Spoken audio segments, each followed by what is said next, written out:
Welcome to the Industrial Stream, everyone. I'm your host, Pop. And today, the countdown is on. Shutdown is fast approaching. Things are getting done. And the insanity will start next week. I hope you're ready for it. I hope I am too. But yes, the Industrial Stream, where we talk about things from an industrial point of view. We look and see what's going on out there. Is there more companies being shuttered? Are we getting more factories being built here? What's going on in the skilled trades? Are there a lot of openings? And what do you need to get started? Also, we'll have everyone's favorite picture time and videos. So yeah. Oh, hang on, just a moment here. I just need to take a little bit of. It has been a year already, David. Yes, sir, indeed, it has been a year already.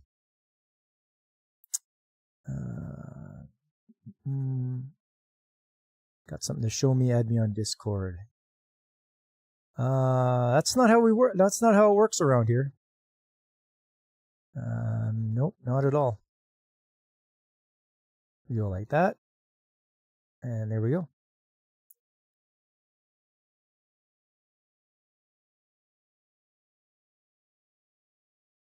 Now that you've interrupted my stream.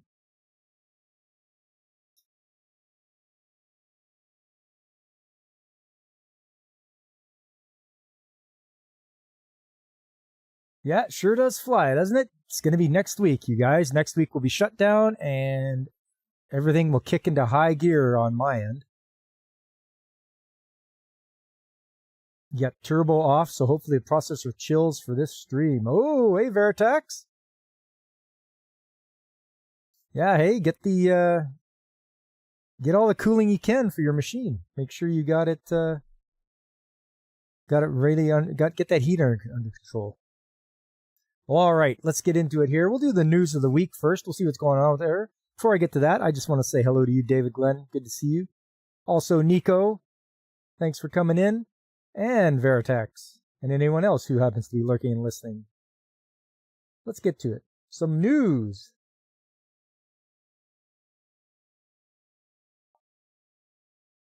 Here was one I saw. It's Ranovis plans 100 million semiconductor manufacturing expansion in Ottawa. Yes, the capital of Canada, Ottawa. So they're going to build something there. If this loads up, it seems to be really dragging here. I don't know why. There we go. It's Ranovis, not Ravenous. I read that as Ravenous first, and I'm like, no, but it's Ranovis is investing more than 100 million to expand its optical semiconductor manufacturing operations in Ottawa. In a press release on August 20th, the Ontario government reported the expansion is expected to create 125 new jobs in the technology sector, and further position the province as a North American leader in advanced semiconductor design and manufacturing. See, that's always good. I figure if we don't have to go offshore for semiconductors, if we can build them on the continent here, that's just a win for us. As global competition for next-generation technologies intensifies, Ontario's world-class workforce, state-of-the-art research institutions, and resilient business environment continue to anchor our province as a partner for success, said Vic Fideli, Minister of Economic Development, Job Creation and Trade. Ranovis is a developer of advanced optical interconnect solutions, a type of semiconductor that can enable faster data transfers, reducing delays and power consumption in data centers. Because, a lot of those are getting built now for, I don't think it's any good reason that they're being built, having all these data centers. I don't like that at all, but whatever, not much I can do about it. The company's Ontario designed and made technologies are relied on by global semiconductor technology companies such as AMD, MediaTek, and Cerebras. Ranovis hardware production plays a role in scaling AI infrastructure in the manufacturing, defense, and the automotive sectors. The Ontario government says in addition to increasing its domestic production of specialized chips, Ranovis has committed to reshoring its outsourced manufacturing capacity back to Ontario. In support of this investment, Ontario is providing up to $2 million in funding through the Invest Ontario Fund. So that sounds like a kickback to me, but what do I know? At Ranovis, we're proud to be designing and manufacturing advanced artificial intelligence solutions right here in Ontario, which relies on a world-class workforce, said Hamid Arabzadeh, co-founder and CEO of Ranovis. So there you go. More semiconductor chips being made on our shores. You could go out and stop traffic. Yeah. That's always right. Maybe I'll glue my hand to the pavement too, so they have to rip it off. Or glue myself to something.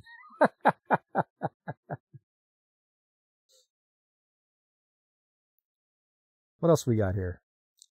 Rising concerns over U.S. move to broaden products subject to metal tariffs. I don't think there should be that many concerns. Carney announces that Canada is dropping many retaliatory tariffs on U.S. goods. Yeah.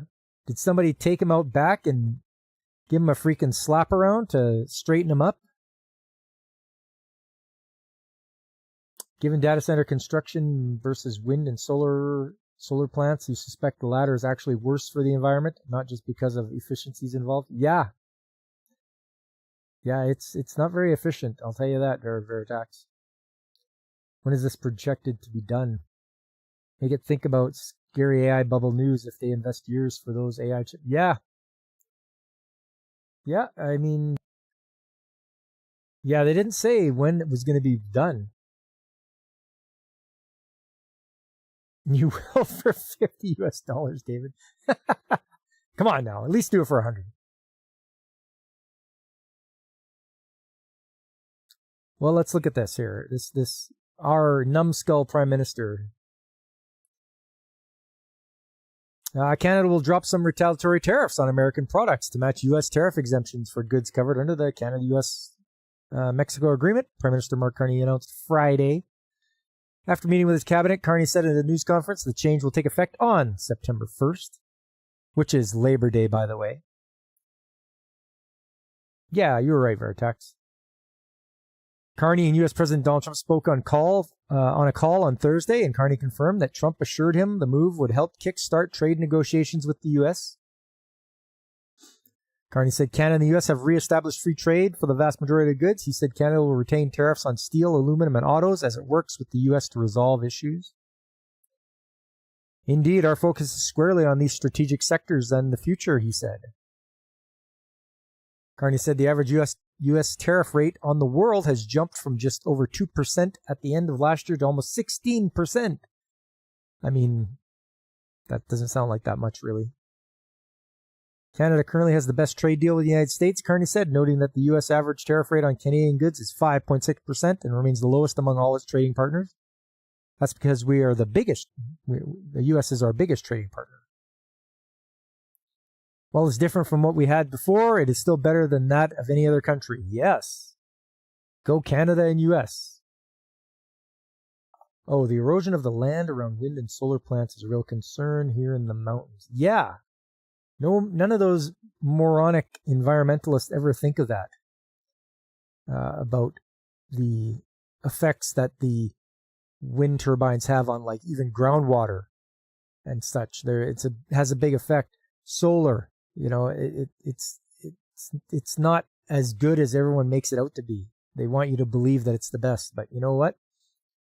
I'll take a natural gas-fired generating station to anything else. At least I know it's there. It's going to be on all the time. And it's going to always have power for me. I don't have to worry about it when it gets dark. Or even, brownouts or blackouts or any of that stuff. As with wind and solar, it's just not. That's Germany, how that's going. Germany is a prime example. They are the idiots that decided that, yeah, we're going to go strictly solar and wind, and we're going to be good about it. It's going to be great for us. And yeah, it was not. Solar panels belong above parking lots. Yep. There you go, David.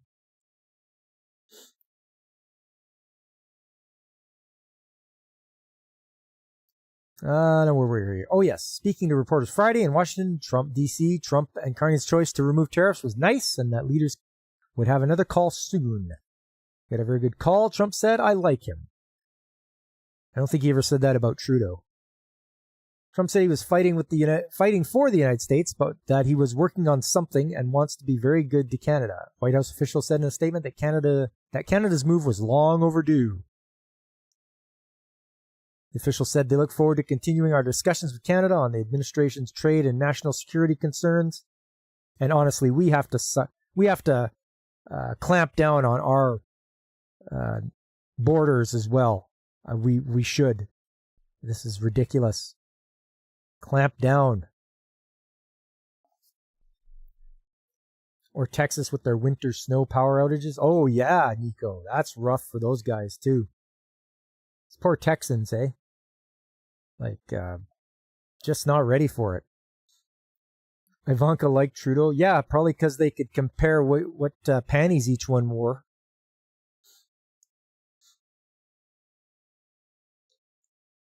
Ontario Premier Doug Ford said in a social media post that he spoke with Carney after the announcement to stress that any agreement with the U.S. needs to provide relief to our tariff impact sectors, including steel, auto, forestry, and copper. If the federal government can't achieve that, they need to hit back hard against U.S. tariffs and provide additional supports for the workers and businesses in these sectors. This is the provincial guy just yapping it up here. The premier of Ontario. It's like, shut up and sit down. You're just a provincial guy. News broke last week that you think was the EPA here in the States found a study that Biden had been buried saying that natural gas was cleaner than solar and wind and cheaper to build.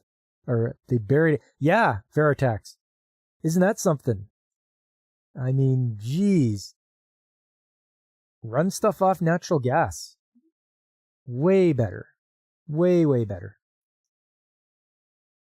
Conservative leader Pierre Poilievre criticized Carney's decision to drop the tariffs Friday. He said at a press conference that Carney was showing weakness on the world stage and said the move was representation of his capitulation and climb down. His elbows have mysteriously gone missing, Poilievre said, arguing that Carney has failed to follow through on his election campaign promises. Poilievre said most countries have a better deal with the U.S. because none of them have the same dependency on the American economy. True, we are very dependent on you guys down there. Wouldn't be surprised if Candace Owens starts Trudeau as a woman.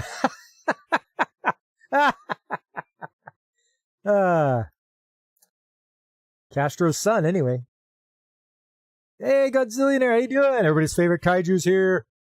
But trust the science. Yes, exactly, Godzillionaire. Just trust it. Blindly trust it, right? You always thought Trudeau would go commando. No. He's too much of a prude. He's, he's like, oh no, we gotta say people kind, not humankind. That's what really pissed me off. Is like, don't tell me how to talk. Meanwhile, the guy's a self-proclaimed male feminist, which are actually the worst. The people that hurt women the most are male feminists. And he's done a lot of shady things with a bunch of women. One of his students, if you look it up. And, he's done some pretty terrible things that has been covered up with women. So, yeah, he is not one to talk. Anyways, I don't want to get off on a rant on that waste of skin. We should have tariff-free access to the United States as we had before, and that's what Mr. Carney promised when he said he would negotiate a win, Poilievre said. He should have delivered on his promise, just like any politician, right? He actually said people kind? Yeah, gay! I hear you, Nico.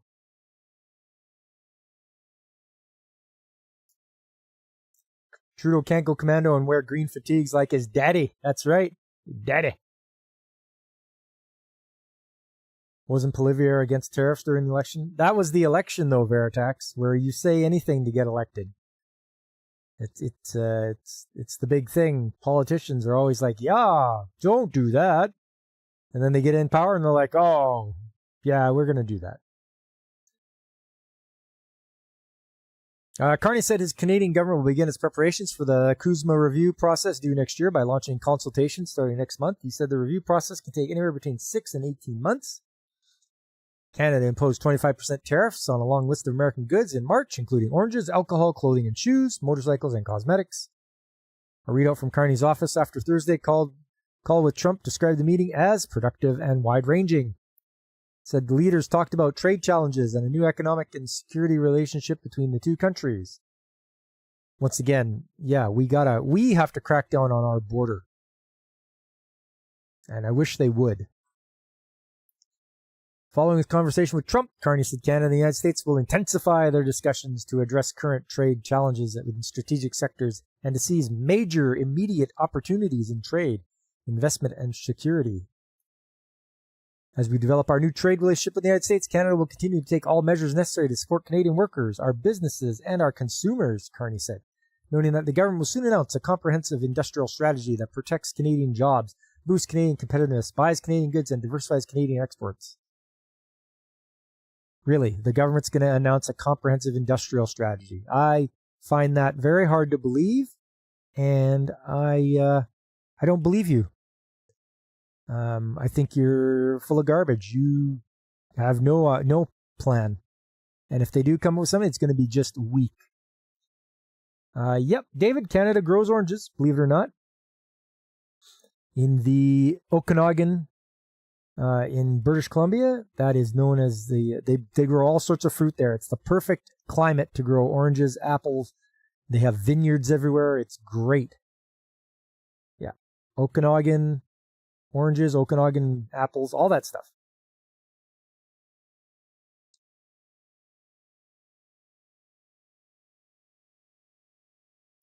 The Canadian Federation of Independent Business said in a statement on Friday that it welcomes the decision to drop some of its retaliatory tariffs on U.S. goods. This is a step in the right direction. It will take some of the pressure off Canadian small businesses as trade talk continues. And this said Corrine Pullman, the CFIB's Executive Vice President for Advocacy. Pullman said many small business owners have said that Canada's retaliatory measures were almost as damaging as the U.S. tariffs.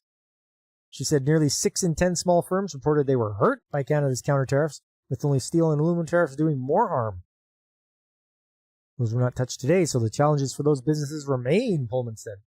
While small firms were in favor of Canadian counter tariffs as the trade war began, Pullman said their support has been falling since February.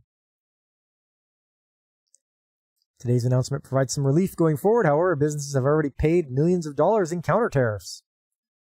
We urge Ottawa to immediately release its tariff revenue to small businesses directly and indirectly affected by trade disruptions and work quickly to resolve small business requests still tied up in the remissions process. Catherine Cobden, President and CEO of Canadian Steel Producers Association, said in a statement Friday that the announcement was a disappointment for Canada's steel producers. Well, just wait a bit longer. Things are going to get ironed out. On Monday, we saw the United States deeply escalate their attack on our industry through the execution of 407 new tariffs on steel products, impacting close to $28 billion in Canadian exports. Cobden said the government fails to recognize the mistakes they make in their retaliatory approach, including the ill-fated April reprieve. This is the government you're talking about. Of course they fail to recognize their mistakes. They have their heads so far up their ass they can't see anything. The fact is that significant volume of steel is entering Canada from the United States without a tariff of any sort. We are simply looking for the government of Canada to ensure reciprocal treatment for all U.S. steel entering our country on products we produce. Cobden said reciprocal tariffs protect Canada's industries and workers during the trade war. She said the organization is eager to meet with the government to get this right. And honestly, I would rather have American steel than Chinese steel, so there's always that. Small businesses hit hardest by tariffs, CFIB finds. I mean, of course, they're small businesses. Of course they're going to be affected and hardest hit. They're small. They don't have the revenues or the, the backing that the large companies have. But that's enough of that. Let's move along here.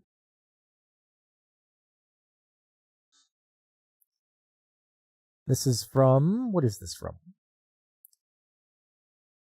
This is from Mike Oh, from Make It Right, Mike Holmes. And this was just done Friday, August 22nd. For years, skilled trades were seen as a plan B. You probably heard it. If you don't go to university, you can always be a plumber. That kind of thinking drives me crazy. The reality is the trades are plan A for smart, skilled, hardworking people who want to build a solid career. Electricians, HVAC techs, framers, masons. These folks are the backbone of every home, every city, every piece of infrastructure we rely on. We're facing a huge challenge right now, a skilled trade shortage. We've got more people retiring than entering the trades, and we've got to fix that fast. Making trades training exciting. Well, I mean, you can only do so much to make it exciting. You have to be self-motivated and make it exciting for yourself.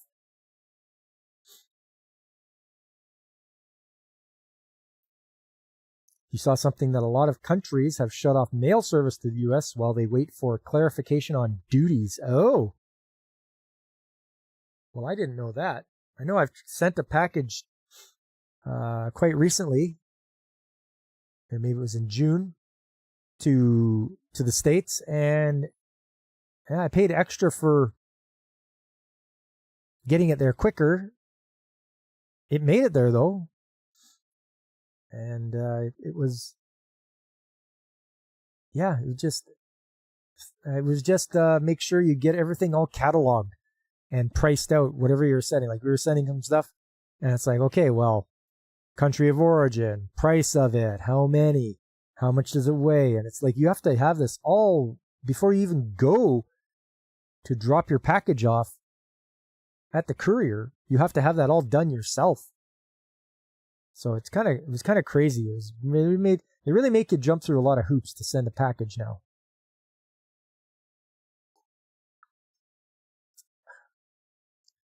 If we want to get more young people in the trades, we've got to make it exciting, because it is exciting. Let's bring new tech like 3D printing and new digital tools in front of the younger generation. We need to show youth what it's really like out there. That's why Try a Trade days, job site tours, and hands-on training events are so important. When students get to feel the tools in their hands and see what they can build with their own two hands, it's a game changer. That moment clicks and they realize, hey, I could do this. We also need to modernize how we train. VR tools, simulators, smart tech integration. The future of the trades is already here and it's cool. Let's use that to our advantage. So how do we attract the next generation? How do we train them faster, safer, and smarter? 2 words. Virtual reality. Yep, the same tech your kids use for gaming is now revolutionizing how we train electricians, welders, and carpenters with VR. Apprentices can practice complex skills in a safe, immersive environment before ever stepping onto a job site.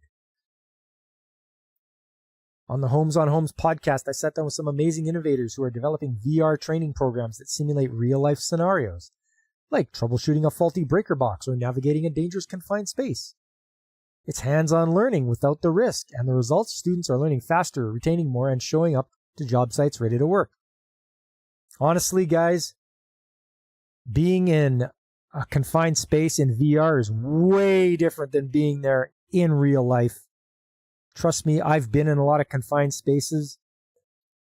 There is no way you can get that feeling from being in VR. How you have to stoop over, how you have to try to get through things. It's like there's no way you can have them do it, but it's just not going to be the same. And some of them will probably panic when they're trying to do it, because usually when you do your confined space training, they make you have a SCBA on your back. And that is because most of the time, if you're going to rescue someone, you throw on the SCBA because they've gone down in the confined space. You go in and you rescue them. So that's the thing you have to do here. And you make it like a video game, but then they're not ready for when it really pops up. Want exciting? Become international jewel thief. Want the security of a good paying job? Become a tradesperson. That's right, David. There you go. You want excitement? Be a jewel thief.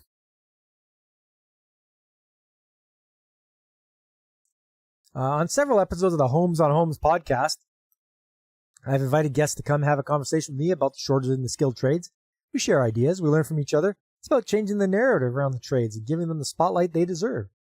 So whether you're a seasoned pro, a parent wondering about your kid's future, or someone thinking about making a career switch, this podcast is for you. Make it right doesn't just mean fix bad renos, it means doing it right by the next generation of skilled tradesmen. And with tools like VR and renewed focus on mentorship and training, we've got everything we need to build a stronger, smarter workforce. Well, I don't know about smarter. I think AI in that is going to develop a generation of morons. But we'll see how that goes. That's what Mike Holmes has to say anyway. Next up, on construction business, part of the REMI network. I believe that stands for real estate management.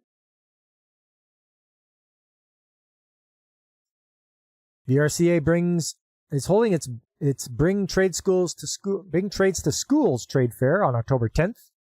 In partnership with Home Depot, this full-day high-energy event will bring together more than 200 students from 3 Lower Mainland school districts in a crash course in what it actually takes to build a province and a career. The labor shortage is an issue, and part of the fix is amplifying the construction of an excellent career choice, says Janine Martin, president of VRCA. From students who love working with their hands to future entrepreneurs who want to be their own boss, the trades have something for everyone. Buildforce Canada projects BC will need to recruit more than 60,000 construction workers by 2034 just to keep up with demand. With nearly 1/4 of the current workforce set to retire, even with new local recruits, the province is staring down a potential shortfall of 22,700 skilled workers unless action is taken now. VRCA solution? A trade fair that trades in textbooks for tool belts. Students will rotate through hands-on workshops in carpentry, masonry, electrical, mechanical, ironwork, and heavy equipment simulation led by real pros who do this work every day. But not me. I won't be there because it's in the Lower Mainland and I don't live there. It's not just about tools, it's about access. Special outreach has been made to Indigenous youth and students in alternative education programs, ensuring that everyone gets a shot at discovering their potential in an inclusive, welcoming environment. We're putting tools in the students' hands and showing them that trades aren't a backup plan. They're a bold first choice, said Martin. Bringing trades to schools is about sparking local interest and building a pipeline for future talent. Our members generously step up with their first-time expertise and equipment to help students see what's possible, what it feels like to help build the communities they call home. Okay. And he's showing them how to use a drill. Here's how you use a drill or a drill driver. Looks like they might have a driver on the end, but you never know. No safety glasses. Yeah, terrible instruction from this guy. What are you doing, man? Remember, safety. Always safety first.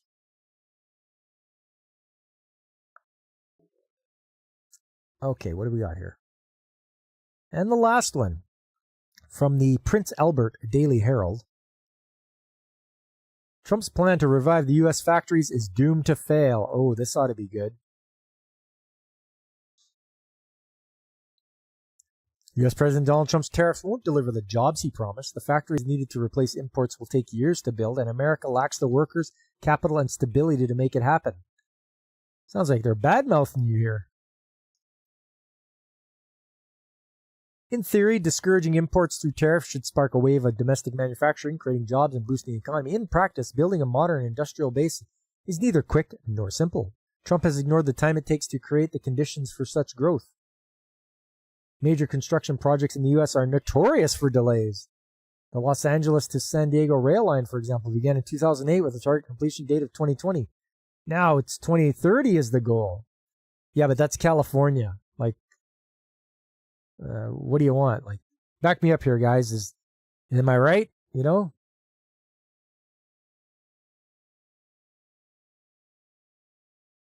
You can never remember whether high gear or low gear is better for getting screw and wood. So if you do a high gear, yeah, you'll get it in there quick, Veritax. But might not have enough torque, depending on how long the screw is and how hard the wood is. If you go low gear, it'll spin slower, but you'll have more torque to work with. Your battery will last longer, and you'll be able to get it through there. You'll have to support yourself, because if some of those ones are really good in low gear, they can really twist your wrist. So make sure you always have make sure you're using two hands on that, especially when it's in low gear. California short bus special. Do I have any people from California in the chat? I'm not sure if any of you guys are.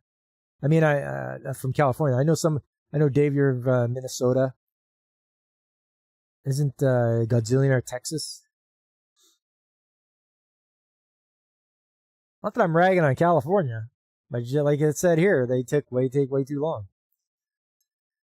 The culprit is low productivity and a maze of regulations. Since 2000, private sector productivity has grown by 54%, but construction productivity has risen only 8%. A fragmented industry dominated by small contractors without the capital to modernize leaves little room for technological improvements. Nico, oh yeah, LA represent. Right on. So you can speak to that all the time there, Nico. Even if factories could be built faster, they require a massive investment, yet few investors are willing to commit capital.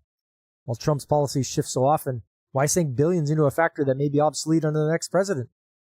This uncertainty is especially damaging in industries that rely on long-term planning, such as auto manufacturing or high-tech production. Capital doesn't flow where tomorrow's rules may contradict today's promises.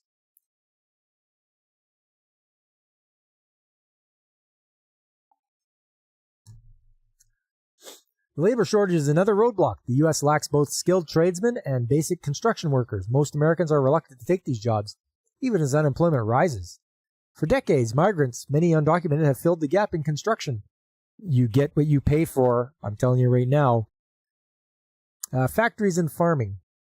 Trump's push to curb immigration and deport existing workers only deepens the shortage, making it even less likely that new factories will open. Canadians will recognize the challenge as construction and skilled trades face similar shortages north of the border, leaving projects delayed and costs climbing. Governor of California sucks. Yep, he's running for president too. Ooh, Gavin Newsom. Steady flow of raw materials is just as vital. Tariffs not only cut off imported goods, but also the metals and minerals needed to build and run factories. Copper and steel are prime examples. Trump insists the U.S. can mine and produce more at home, but developing a new mine is even riskier and slower than building a factory. It requires more capital, more time, and faces the same worker shortages. But don't they have mines that they've closed, but they could open up again? Like you're saying they'd start from scratch. Don't be so idiotic to think that. I'm sure there would be mines that have been closed in the past that could be reopened again. It's just that it wasn't profitable enough. But if it's profitable, I'm sure they can go again.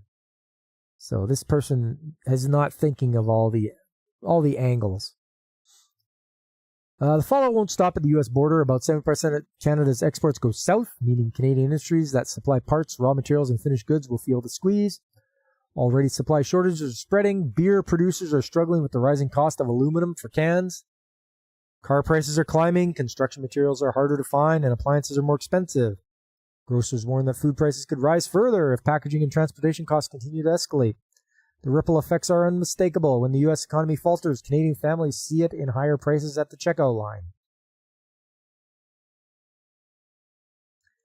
Creating the infrastructure to replace imports will take years. It demands capital, labor, raw materials, and a stable regulatory environment. Instead, Trump's policies have undermined all four. The result is clear. Unemployment is edging higher. Promised jobs are not appearing, and both Americans and Canadians are paying the price through higher costs and reduced economic growth. Unless policy changes, the gap between Trump's promises and reality will only widen, leaving two economies more fragile than before. We'll see. See how it goes. Don't forget, guys, I've always said it's just a lot of screaming about nothing, making mountain out of a molehill.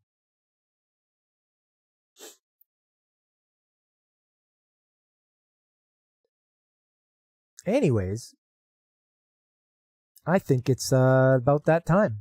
You know what time I mean.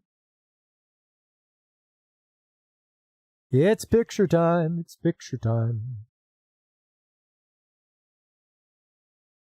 Okay, let's go like this. And go like this. Hey, are those Hokkaido gals? Ah, they're super adorable. You bet they are. If you haven't watched that show, you should. It's a good show. All right. You saw the title for the stream today. Climb that ladder. And the reason I say climb that ladder is because today was the day that I had to go and do some annual ladder inspections. What does the phrase revive factories mean? A lot of factories that closed were gutted. Some need rebuilt to modern specs. Yeah, I'm sure some were, Veritex. I mean, they would take everything of value, leave the building, take everything of value in there. But I'm not sure there were some that would just, maybe they just closed it up and locked the doors.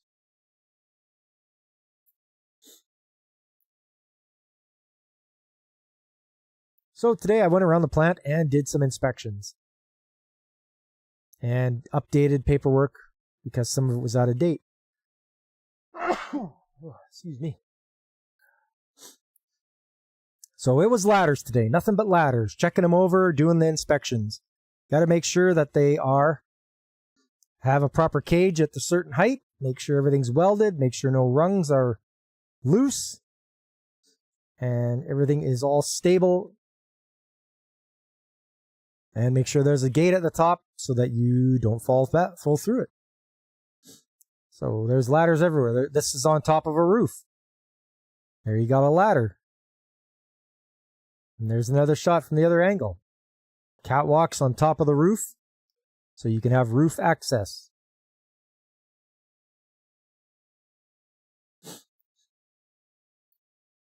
And make sure they're up. Yep. There's another one. Go from one building to another, access the roof, and then there's the guardrails that they are put in so that you don't fall off the roof.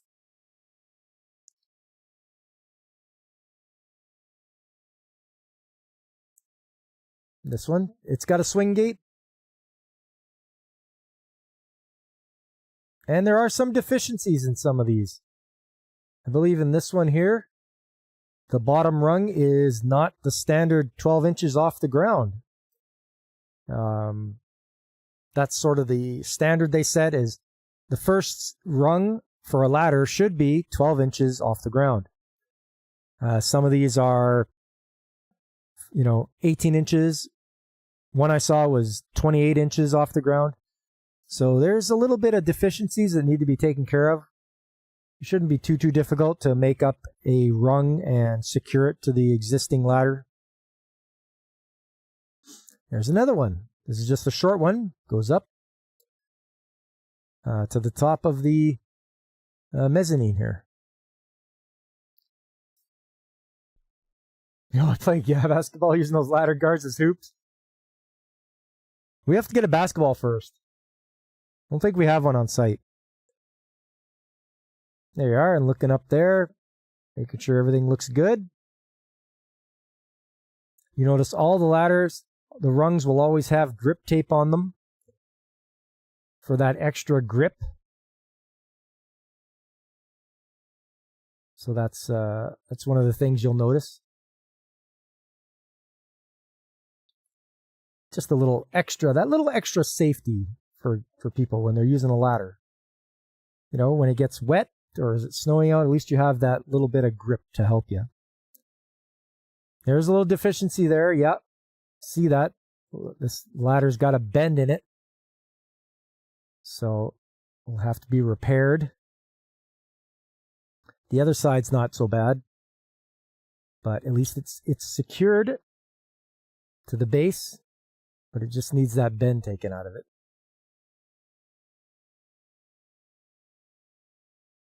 I think this one is one of the ones that has a very tall rung. The first step to get up on the ladder is quite tall. So it needs a little bit of finessing. I'll probably be able to make up a piece to drill and connect on here, and that'll fix that right up, and it won't be a deficiency anymore. One on the other side. This one is inside, and it goes up to a storage area. But I want to get this changed out with some stairs. I want to remove this ladder and replace it with a set of stairs so that it's easier access to get up here. So we'll see if that happens. I've put the word out, and I'm hoping that they're like, "Oh yeah, Pop, that's a good idea. We'll put some money in the budget to do that. We'll get some stairs and we'll attach them there, and then you don't have to worry about climbing a ladder there. Because if you can get rid of a ladder, that's good."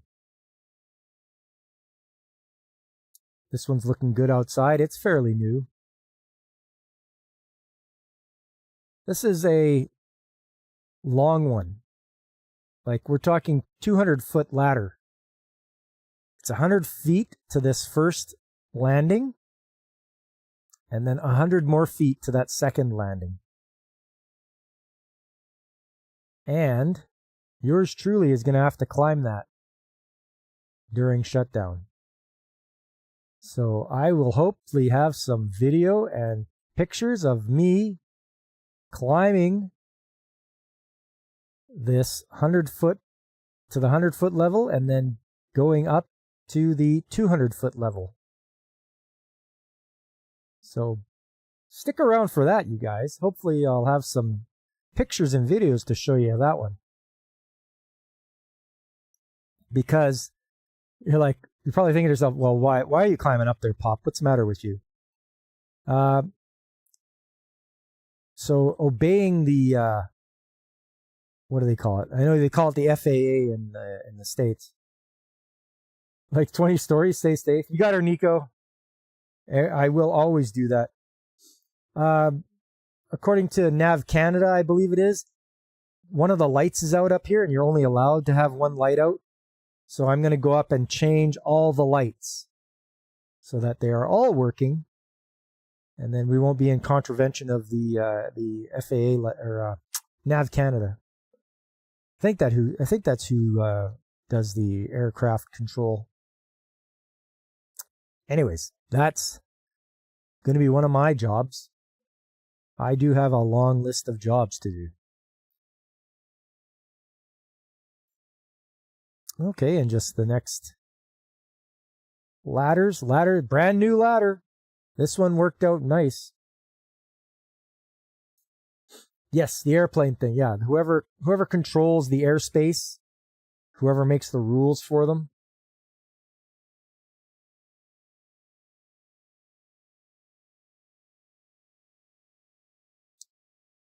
This one has an extremely long step at the bottom. I know I took a picture of it. I just wanted to get the cage up here.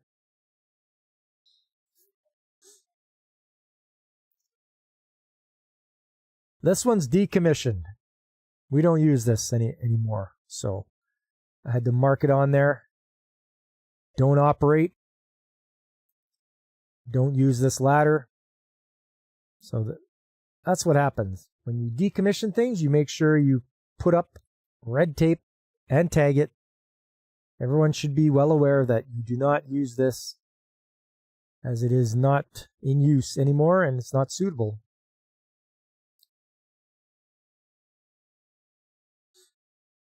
And yeah, that's what I was up to today. Aside from various meetings. But it was a lot of ladder. Hey, Ars, how you doing, man? Hope you're doing well. You just made it in time for picture time. As we look at all these fancy ladders that need inspecting.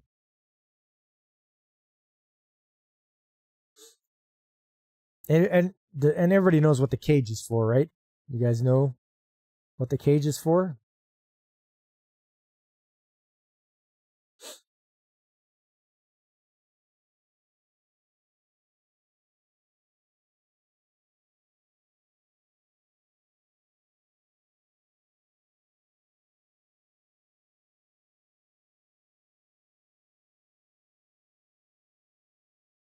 Anyone? Anyone? Bueller? Bueller?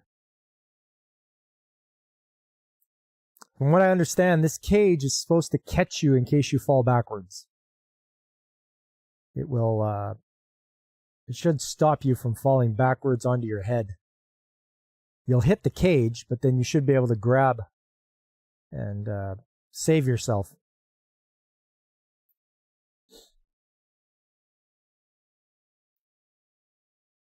It's for the ceiling bird who sings a very sad song. Where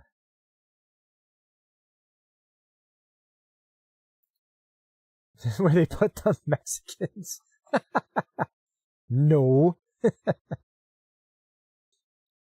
don't like it up in Canada. Too cold.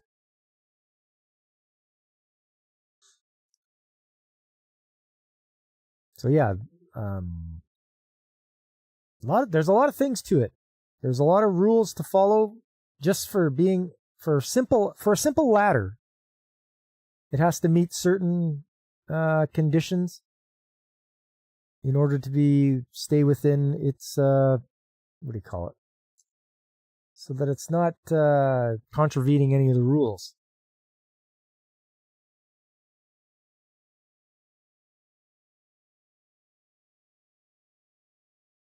And it's my job to go through and make sure that it's fine when I do my checks. And if something's not in shape, I've got to make a note of it and fix it up in a timely fashion. But the majority were really good.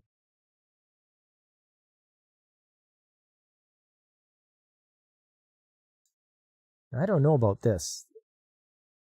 It's on an angle. Now, is it the building or is it the ladder?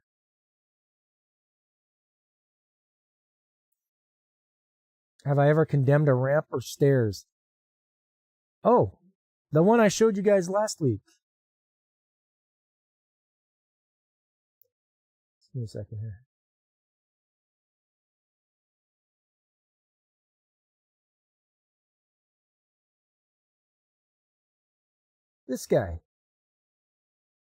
This guy's condemned.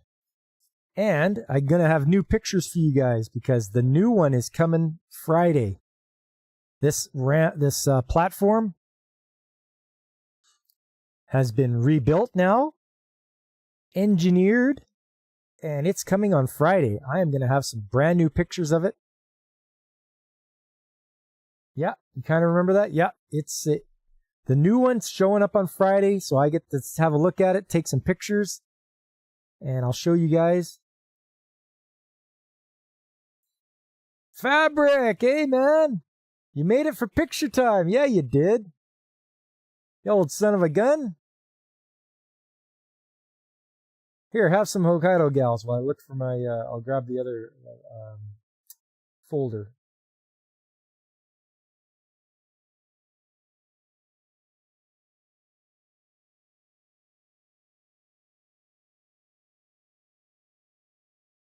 Yeah, it's a ladder kind of day, Fabric. I was doing fixed ladder inspections. It's all part of, administrative procedure and making sure the paperwork is correct so that when the safety manager or whoever comes up and says, hey, where's your inspections of these ladders? I can be like, here you are. Everything is in order. So nice try trying to catch me off guard. Because there's some of those safety guys that like to do that. They like to pounce on you and, they're like, they want to get you. They want that gotcha moment where they're like, ha, gotcha. And I'm not playing that game. I'm not going to be the one to be got. I'm going to do my administrative procedures properly and do my inspections, and I will be in compliance all the time. That way they don't have to be like, oh, I got you. Is that new platform made of Korean steel because they rejected Canadian steel like Stellantis? This was made long before that happened, Fabric. Gonna try and catch me riding dirty? Yeah. Oh shit, his asshole.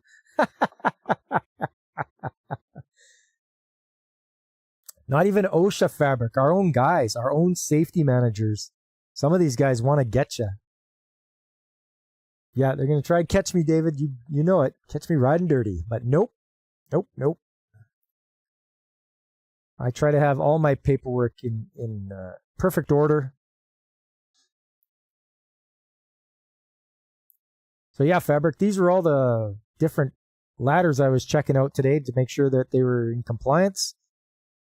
And some need a little work, but nothing too major.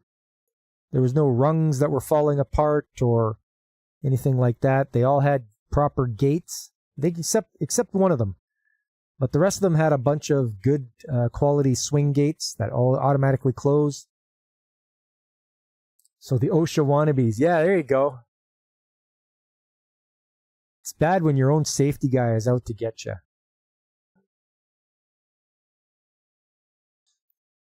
I've always tried to have a good rapport with safety because essentially we work together. Because if they find something that needs to be taken care of, it's usually the maintenance people that have to fix it. So if I have a good rapport with them, then they're not trying to come and get me. They know they have to get me to do the work.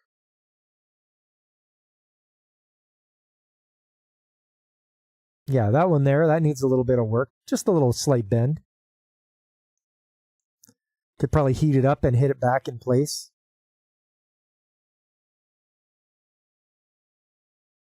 And this one's a little high off the ground, this bottom rung. So to attach another piece of flat bar and a cross piece, that wouldn't be that hard.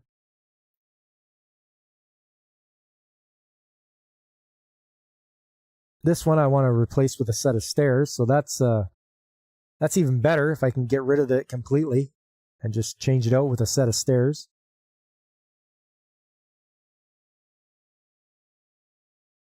That one's in good shape.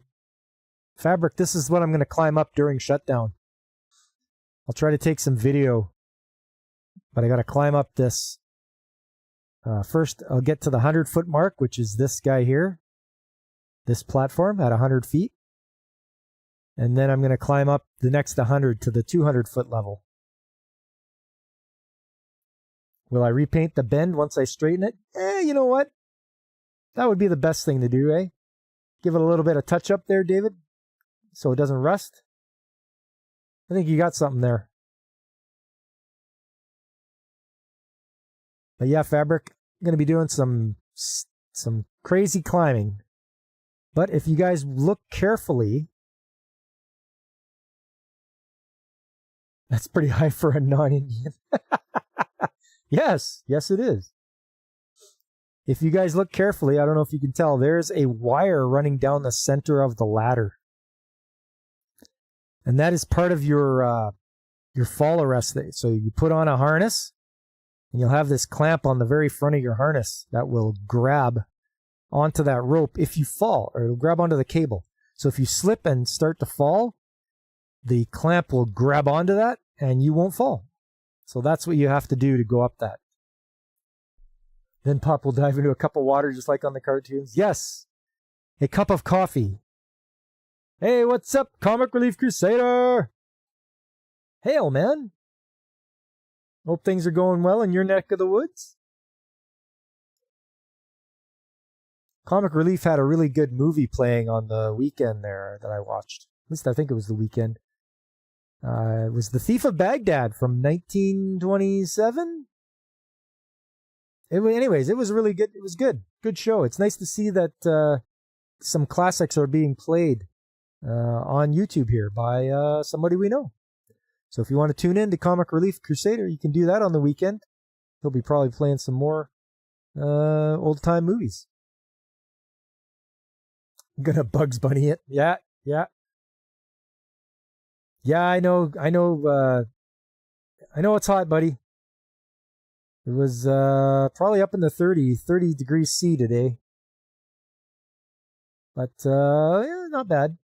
It's nice and cool in my basement. That's where I have my my office for doing all my streaming. It's in the basement, so it's like 10 degrees cooler in the basement.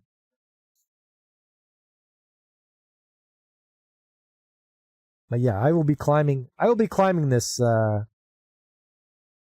Comic Relief Crusader. I'm going to be climbing up the tower, the flare stack. I'll be trying to take some video and such as I climb up. Thank you, David, for dropping the link to Comic Relief Crusader. Much appreciated. Haven't seen DJ Ronnie G in a while either. Hope he's kicking around somewhere. Subaway, thanks for the... Yeah, hey.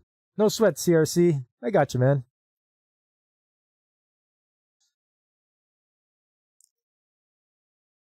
Us small YouTubers, we got to stick together. But yeah, I'm going to be climbing that and hopefully getting video and pictures of it. Because I got to change some lights. We had hail again today. Beginning to wonder if we're in the end times. Oh, hail sucks, Fabric. And when I didn't have a garage to park my car in, that was the worst because you're always worried about hail damaging the car. Just ruining it.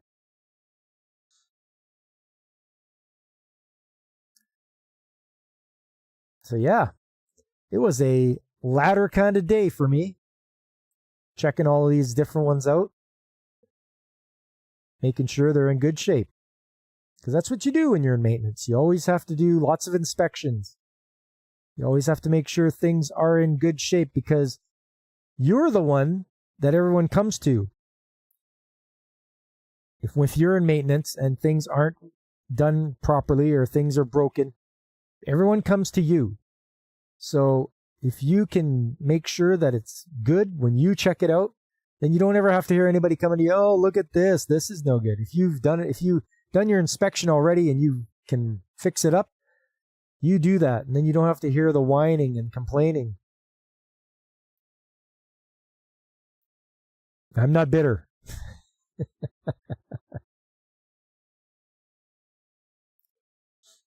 But yes, there's a lot to check out. And like I said before, as you can see, every rung has grip tape on it.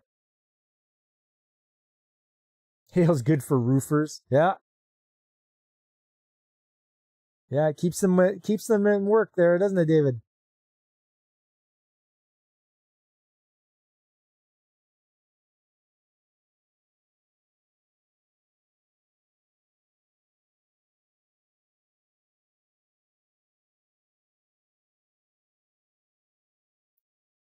Like I said before, grip tape. Maintenance. It's in the name. That's right.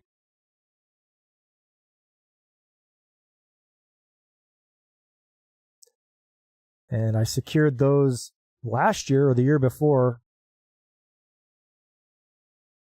Had to do a little bit of anchoring. So I anchored the bottom of the ladder so it wouldn't move. So that's still hanging in there. Pretty happy about that.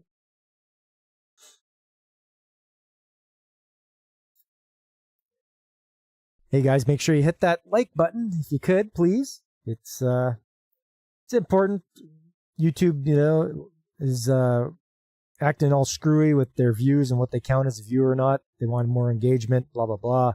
Otherwise, they don't count it as a view. So, yeah, if you could just do me a favor, slap that like button.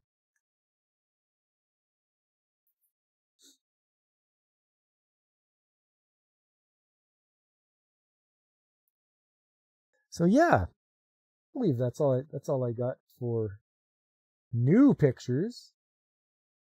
I have shown you guys the old ones. This one, I'm getting a new I'm excited. I'm going to get a new platform. It's going to come all nice and shiny, made out of square tubing. So I'll take pictures. I'll show you guys the upgrade. I mean, for $6,000, it better be a damn good platform. But we'll see when it comes in.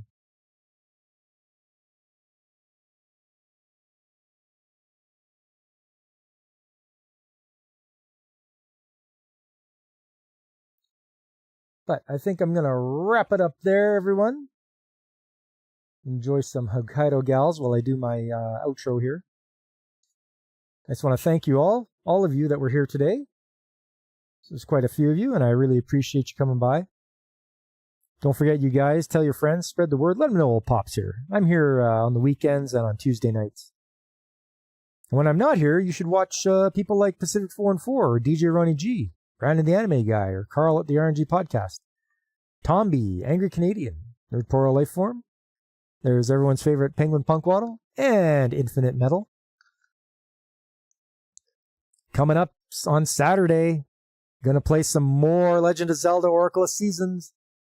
Just motoring through this game. This last dungeon, though, this thing is long. Man, I don't think I've even made it. I made it to a mid-boss, but then I haven't made it to the last boss. So it's going to be a long trek to get through that one. And then on Sunday, it is the final Sunday of the month.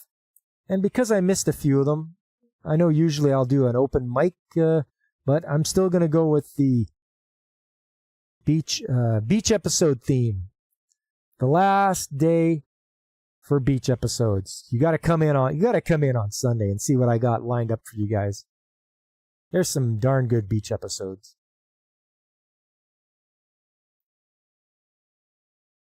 For $6,000, it better come with a happy. I guess we'll see, Fabric. We'll see what it happens here. And then after Sunday, well, we're back to Tuesday again. More trades talk. And it is a long weekend this weekend. It's going to be Labor Day. So I won't be back to work until Tuesday. So Monday will be a holiday. Tuesday, back at work. And that is the first day of shutdown. So get ready. Someone described it as my hero arc beginning. Well, we'll see how it goes. Whether I'm the hero or I'm the goat or the horse's ass, whatever you want to say. We'll see how it goes. Shutdown. September 2nd is starting. So I will keep you guys apprised. And that's it for every tonight. Yeah, you almost forgot it was about Labor Day. Yeah, don't forget about Labor Day, CRC. We get the day off.